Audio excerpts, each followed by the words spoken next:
Ito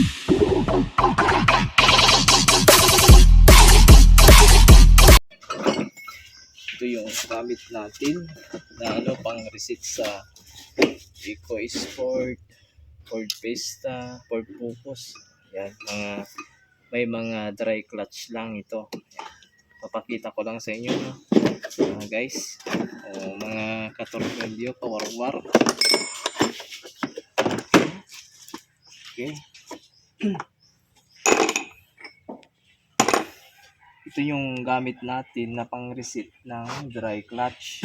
Yan, kung wala kayong pang reset sa dry clutch, mga kawarwar, mahirap yung ibalik yung lock, mahirap yung ibalik yung lock. Yan. Kailangan natin ito.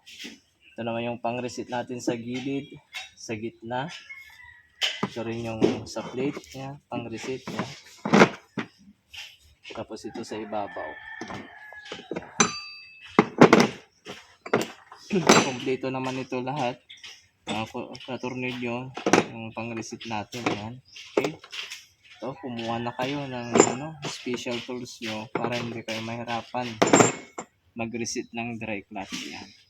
Yung papalitan kasi namin dito, yung Eco Sport, ito. Nasira itong chip port niya. Yan. Okay. Kita nyo naman ito.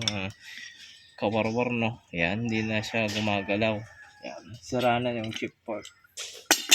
Kaya wala na siyang reverse. Wala na din siyang drive. Yan. Ito. Yan, pakita ko lang, no? Yan, sira na. Dapat ito, mga kawarwar, yan, gagalaw ito, no? Nakapasok, siya dito, yan, hindi na siya gumagalaw. Kaya ito, sira na.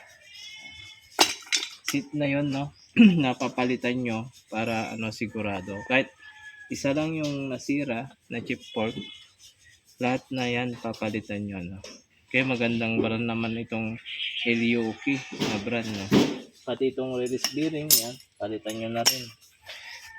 Kawarwar, yan. Ito lang yung may share ko na tips na para sa pang-reset ng dry clutch. Kasi pag wala kayong gamit nito, hindi pwedeng hindi nyo pwedeng ilagay yung dry clutch, mahirapan kayong maglagay.